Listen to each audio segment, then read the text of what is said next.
Praise the Lord. I greet you very good morning in the precious name of our Lord and Savior Jesus Christ.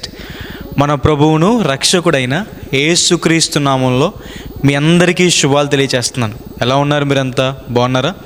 మీకోసం ఎల్లప్పుడూ ప్రార్థన చేస్తున్నాను. ఈరోజు దేవుని వాగ్దానం ధ్యానం చేద్దాం.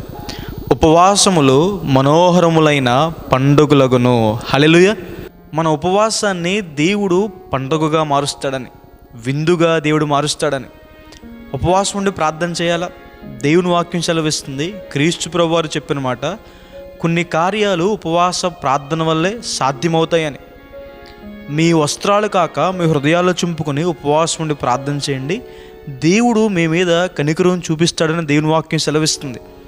పశ్చాత్తాపంతో, మారు మనసుతో ఎవరైతే ఉపవాసం ఉండి దేవుని సన్నిధిలో ప్రార్థన చేస్తారో దేవుడు వారి మనవిని ఆలకిస్తాడని.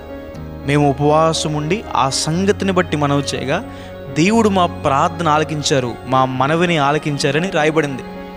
దేవుడు మన ఉపవాసం ఉండి తగ్గించుకుని దేవుని సన్నిధిలో మనం కన్నీరు కార్చడం, దేవుని దగ్గర వేడుకోవడం, దేవుని మీద ఆధారపడడం దేవుడు చూస్తాడు, దేవుడు దానికి జవాబిస్తాడు. మనం వీటి కోసమైతే ఉపవాసం ఉండి ప్రార్థన చేస్తున్నామో ఆ కార్యాన్ని సఫలం చేసి మనకి పండుగలుగా దేవుడు మన ఉపవాసాలని మారుస్తారు. బైబిల్లో హామాన్ అనే వ్యక్తి యూదులందరినీ చంపాలనుకున్నప్పుడు రాణి అయిన ఎస్తేరు గారు, మొర్దెకై, అలాగే యూదులందరూ కూడా ఉపవాసం ఉండి ప్రార్థన చేశారు. దేవుని వాక్యం సెలవిస్తుంది, దేవుడు వారందరినీ కాపాడారు. రాజు మనస్సుని దేవుడు మార్చారు. ఇప్పటికీ కూడా యూదులు ఆ విషయాన్ని జ్ఞాపకం చేసుకుంటూ పండుగను ఆచరిస్తారు. వారి ఉపవాసాన్ని, వారు దేవుని సన్నిధిలో 3 రోజులుండి ప్రార్థన చేసిన ఆ ప్రార్థనని దేవుడు పండగగా దేవుడు మార్చాడు. మీరు ఉపవాసం ఉండి చేసే ప్రార్థనలు కూడా దేవుడు పండగలుగా మారుస్తాడు.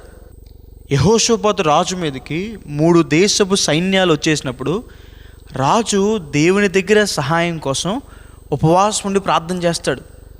దేవుడు అతను యుద్ధం చేయకుండానే విజయమిస్తాడు. మీ జీవితాల్లో దేవుని సహాయం కోసం, కీడు నుండి తప్పించుకోవడం కోసం, సమాధానం కోసం, ఏ కొరత ఏ లేమీ లేకుండా ఉండడం కోసం, ఆశీర్వాదం కోసం, అభివృద్ధి కోసం, స్వస్థత కోసం ఉపవాసం ఉండి ప్రార్థన చేయండి. ఆ రోజు యెహోషాపాతు ఉపవాసం ఉండి ప్రార్థన చేయగా దేవుడు గొప్ప విజయాన్ని వారికి అనుగ్రహించారు. మీ జీవితాల్లో కూడా గొప్ప విజయాన్ని దేవుడు అనుగ్రహిస్తారు. 3 రోజులు ఉపవాసం ఉండి క్రీస్తు ప్రభువారు మాటలు మాత్రమే విన్న ప్రజల్ని దేవుడు 5 రెట్లు 2 చేపలు ఆశీర్వదించి కడుపు నిండా ఆహారం పెట్టి తృప్తిపరిచి వారిని పంపించాడు. ఈరోజు ఉపవాసం ఉంటున్న మిమ్మల్ని, ఉపవాసం ఉండి దేవుని సన్నిధిలో ప్రార్థన చేస్తున్న వారిని దేవుడు తృప్తిపరిచి పంపిస్తాడు అని. హల్లెలూయా.